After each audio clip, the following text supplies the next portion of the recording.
ভ্যানের উপর তোলা হচ্ছে ছাত্র জনতার লাশ। কয়েকটি লাশ ঢেকে দেওয়া হয়েছে জীর্ণ চাদরে। পাশেই নিথর দেহের স্তূপে পরিণত হয়েছে ভ্যানটি। শুধু তাই নয়, মরদেহগুলো ভ্যানের উপর তুলে পুড়িয়ে দেওয়া হয়েছে বলে দাবি করা হচ্ছে। বিভৎস ও লোমহর্ষক এই ঘটনাটি গত 5 আগস্ট সাভারের আশুলিয়ায় ঘটেছে। তবে প্রশ্ন উঠছে, কি প্যাকেট করতে কয়টা লাভ? ছয়টা। ছয়টা আপনি প্যাকেট করতে কিসে প্যাকেট করছেন? বলে ছাত্র গুলো আসছিল প্যাকেট করে দুটো মাটি দিয়ে আসি আমতলা আর 4টে গার্জেনে করে দিয়ে দিছি। তার এই যে 3 রাস্তার মাথায় কি যে এখান থেকে পরে পাবলিক ধাক্কায় বাইরে নিছে গাড়ি। কত ক্লাস ছিল এটা? 5-7টাই গো, তার গণি নাই। গতকালকে যখন এই ভিডিওটা ভাইরাল হয়েছে, এই ভিডিও দেখে কলিজায় কাঁপ দেয়নি এমন মানুষ আসলে বাংলাদেশে নেই।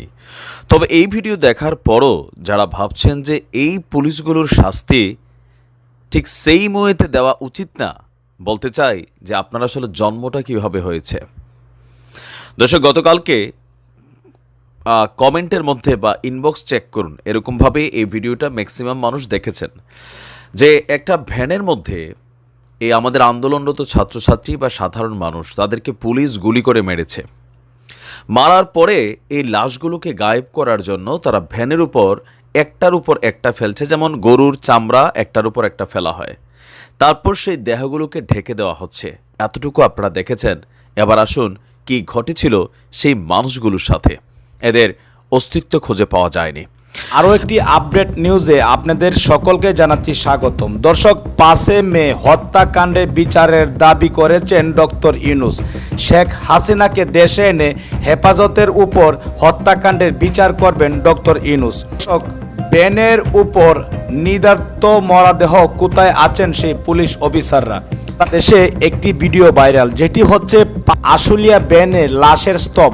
ঘটনাস্থলে ছিলেন ডিবির আরাফাত। কি বলছেন স্থানীয়রা? দর্শক, সারা বাংলাদেশে একটি মাত্র ভিডিও ভাইরাল, যেই ভিডিওটি হচ্ছে ভ্যানে করে ছাত্রদের লাশ গুম করেছে আমাদের পুলিশ প্রশাসন বাহিনীরা।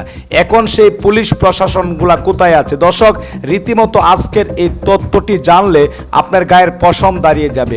কিভাবে খুন করা হয়েছে তাদেরকে, কিভাবে গুলি করা হয়েছে তাদেরকে। দর্শক, অত্যন্ত গুরুত্বপূর্ণ আজকের এই ভিডিওটি, অবশ্যই না টেনে সত্যটি জানতে সম্পূর্ণ ভিডিওটি দেখুন।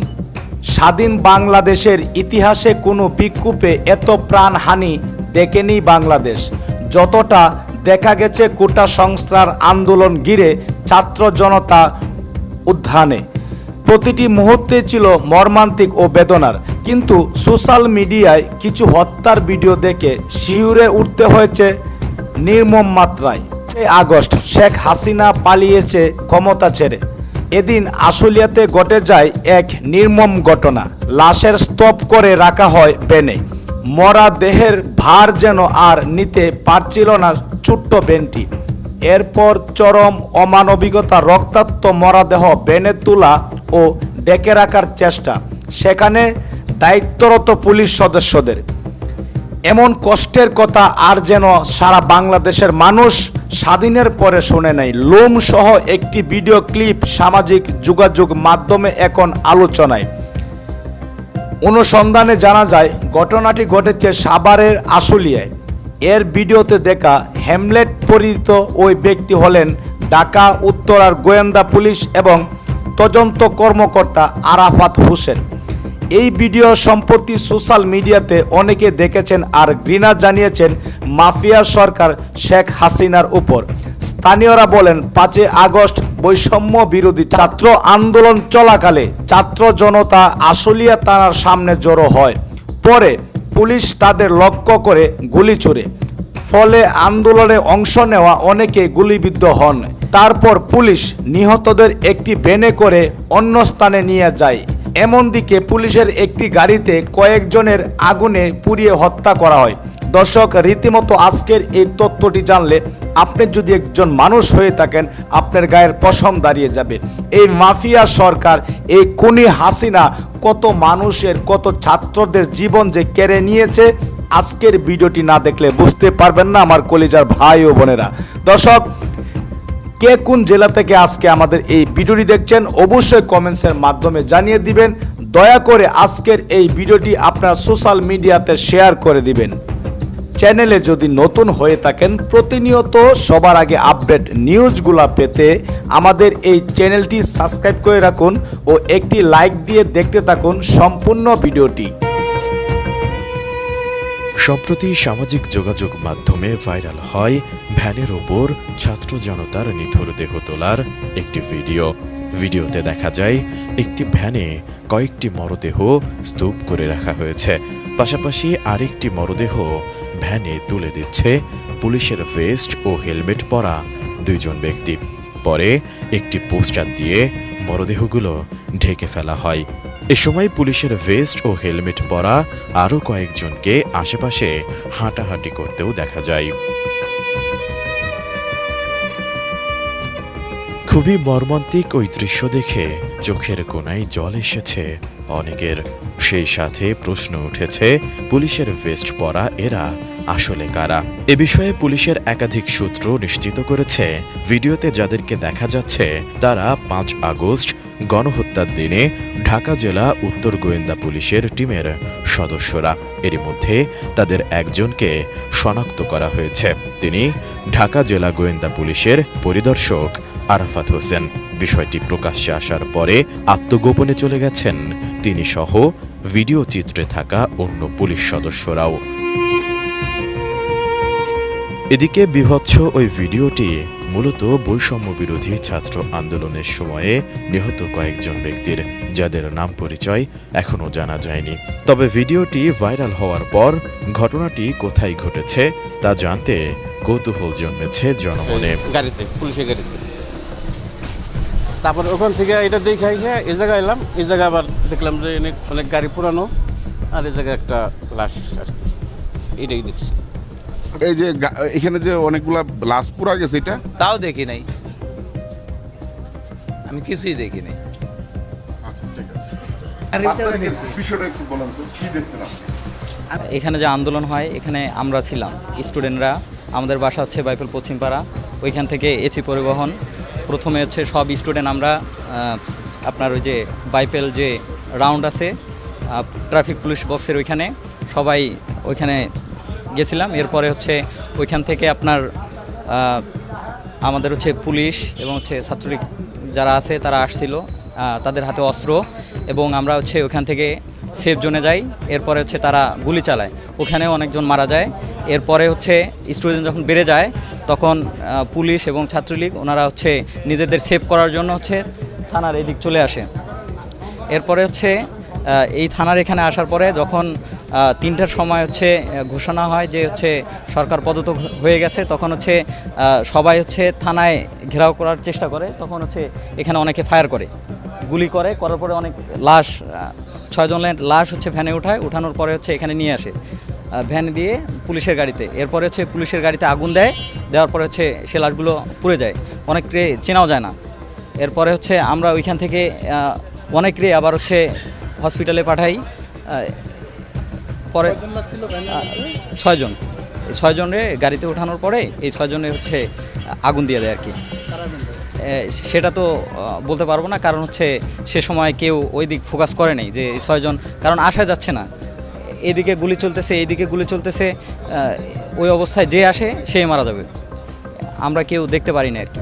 শুধু আয়সা দেখছি হচ্ছে এই লাশগুলো হচ্ছে পুড়ে গেছে। ঘটিয়েছে আমরা স্ক্রিনের এক অংশে যাদের ছবি দিয়েছি, তারা বাংলাদেশের যেই প্রান্তেই থাকুক আইন হাতে তুলে নেবেন না। তবে প্রশাসনের কাছে আমাদের দাবি থাকবে, যে স্টাইলে ওই ভ্যানের মানুষগুলোকে আগুন দিয়ে পুড়িয়ে দেওয়া হয়েছিল তাদের সাথে ঠিক একই ন্যায় বিচার করা হোক, কারণ দে ডিজার্ভ ইট। ঘটনায় যে আমরা দেখলাম, আচ্ছা তাদের নাম পরিচয় সবকিছু এই ভিডিওতে অনেক চাঞ্চল্যকর তথ্য আছে, আপনাদেরকে দিচ্ছি। স্থানীয়দের বরাত দিয়ে রিউমার স্ক্যানার বলছে, নিথর দেহের স্তূপের বহুল আলোচিত ভিডিওটি আশুলিয়া থানা সংলগ্ন এলাকার 5ই আগস্ট বিকেলে এই ঘটনাটি ঘটে। পরে এই সকল দেহ একটি ভ্যানে তুলে আগুন দিয়ে পুড়িয়ে দেওয়া হয়। এছাড়া ঘটনাস্থলের আশেপাশে থাকেন এমন মানুষগুলো দাবি করছেন, ভিডিওর দেয়ালে যার পোস্টার দেখা যায় তিনি আশুলিয়ার ধামসোনা ইউনিয়নের 7 নং ওয়ার্ডের মেম্বার পদপ্রার্থী আবুল হোসেন ভুইয়া। গণমাধ্যম কর্মীরা বলছেন, গণহত্যার প্রমাণ মুছে ফেলতে রহস্যজনকভাবে রাতারাতি থানার পাশের সামনের দেয়ালের রং মুছে তা পরিবর্তন করা হয়েছে, মানে এখানে আগুন দিয়ে সম্ভবত সমাধি করা হয়েছিল। ভাইরাল ভিডিও থেকে একজন পুলিশ সদস্যকে শনাক্ত করা গেছে। তিনি ঢাকা জেলা গোয়েন্দা পুলিশের পরিদর্শক আরাফাত হোসেন। তার গ্রামের বাড়ি বরিশাল। প্রায় 2 বছর আগে তিনি ঢাকা জেলার গোয়েন্দা বিভাগে যোগ দেন। ভিডিওটি প্রকাশ্যে আসার পর আত্মগোপনে চলে গেছে এই আরাফাত সহ, জানোয়ার আরাফাত সহ তার সাথে থাকা পুলিশ নামের এই হায়নারা। গণহত্যার বিষয়ে বিস্তারিত জানতে ভিডিও চিত্রে থাকা আরাফাত হোসেনের সাথে যোগাযোগের চেষ্টা করা হলে তার মোবাইলটি বন্ধ পাওয়া যায়। তার মুঠোফোন এবং হোয়াটসঅ্যাপে ফোন করেও তাকে কোনো রকম তার সাথে যোগাযোগ সম্ভব হয়নি। ঢাকা উত্তর পুলিশের কর্মকর্তা রিয়াজউদ্দিন আহমেদ বিপ্লব ছবিটি আরাফাতের বলে নিশ্চিত করেছেন। তিনি বলেন, এই ছবি সোশ্যাল মিডিয়ায় ভাইরাল হবার পর আরাফাত মানসিকভাবে ভেঙে পড়েছে। এখন উপরে আল্লাহ, নিচে আপনারা। সেদিন আমরা কোনো গুলি করিনি, অলিগলিতে হাজারো ছাত্র জনতা আমাদের ঘিরে ফেলেছ, তবে আমরা গুলি করিনি। তো কে করছে? আপনারা গুলি করেন নাই। এই মানুষগুলার মরা দেহ, মানে কি বলা হচ্ছে, জন্তু জানোয়ারের দেহের মতন ভ্যানের উপরে এমনি এমনি ফালাচ্ছিলেন, ঢাইকা দিচ্ছিলেন কেন ভাই? মানে 5ই আগস্ট যখন আপনারা দেখতেছিলেন যে ঘটনা এরকম হয়ে গেছে, তো সেই ক্ষেত্রে আপনারা এই মানুষগুলোকে পোড়াই দিচ্ছেন। এমন ঘটনায় তো আরটিভি বা আরো বিভিন্ন গণমাধ্যমে আসছে। আপনারা তো পারতেন সেফ জন্য চলে যেতে। এগুলো নিয়ে কি করছেন? এ বিষয়ে আপনার বিপ্লব বলছেন, ঢাকা জেলা পুলিশের এসপি পদে পদোন্নতিপ্রাপ্ত আব্দুল্লাহ কাফি স্যারের নির্দেশে 5ই আগস্ট আমরা আশুলিয়ায় ছিলাম। আল্লাহর রহমতে সেদিন আমরা প্রাণের রক্ষা পেয়েছিলাম, নয়তো আমাদেরকে মরতে হতো। আশুলিয়া থানা থেকে সদ্য এপিবিএনে বদলি করা তৎকালীন ভারপ্রাপ্ত কর্মকর্তা FM সাইদ বলছেন, ভিডিওতে আমার কোনো ছবি নেই, এ বিষয়ে আমার কোনো তথ্য জানা নেই। নাম প্রকাশ না করার শর্তে স্থানীয়রা বলছে, গত 5ই আগস্ট আশুলিয়া থানার গণহত্যার দিনে ঢাকা জেলা উত্তর গোয়েন্দা পুলিশের টিমের সদস্যরা উপস্থিত ছিলেন। তাদের গণহত্যার চিত্রটি এমন পর্যায়ে পৌঁছেছিল, যার কারণে সেই গণহত্যার পাল্টা প্রতিশোধ হিসাবে মানে আশুলিয়ায় প্রাণ হারাতে হয়েছিল ঢাকা জেলা ডিএসবির আশুলিয়া জন্য কর্মরত এএসআই সোহেল রানা, এএসআই রাজু আহমেদ, রাজধানীর মালিবাগ স্পেশাল ব্রাঞ্চ। আচ্ছা, তাদেরকে আগুন ধরিয়ে, তাদের মধ্যে এএসআই রাজুর মরদেহ আগুন ধরিয়ে দগ্ধ করে দেওয়া হয়। মানে বিষয়টা হচ্ছে কি, আমরা যে কয়েকটা ছবি দেখেছি পুলিশের লাশগুলো ঝুলিয়ে রাখা হয়েছিল, এই টিমেরই অংশবিশেষ তারা, এই টিমের অংশবিশেষ। মানে এমন দৃশ্য এবার আমরা আসলে এখান থেকে পুলিশদেরকে জন্মের শিক্ষা নেওয়া উচিত যে আপনার হাতে পাওয়ার আছে, রাজনৈতিক নেতার কথায় অথবা অনেক সময় বিভিন্ন ব্যক্তিগত ব্ল্যাকমেলিং এর জন্য, টাকা পয়সার জন্য বহুত ধরনের অপকর্ম অনেক পুলিশ করছেন। এই জন্যই হয়তোবা অনেকে ভয়ে থানাতে যায় না, কারণ এদের মধ্যে ভয় কাজ করে যে কোথায় কোন ফুটেজ জানি কার ক্যামেরায় আছে, যেগুলো পলাতক। তবে এই ঘটনাগুলোতে আমরা যে ভিডিওটা দেখছি, এখানে যাদের ছবি আছে, এদের প্রত্যেককে ঠিক একই প্রক্রিয়ায় শাস্তি নিশ্চিত করতে হবে, গ্রেপ্তার করে প্রশাসনের মাধ্যমে। তাহলে আগামী দিনে কোনো পুলিশ সদস্য সরকারে বিএনপি আসুক, জামাত আসুক, আওয়ামী লীগ আসুক, এই ধরনের কর্মকাণ্ড করার আগে ভাববে করতে পারি ঠিকই, কিন্তু একদিন আমাকেও ঠিক একই জ্বলন্ত আগুনের স্বাদ গ্রহণ করতে হবে।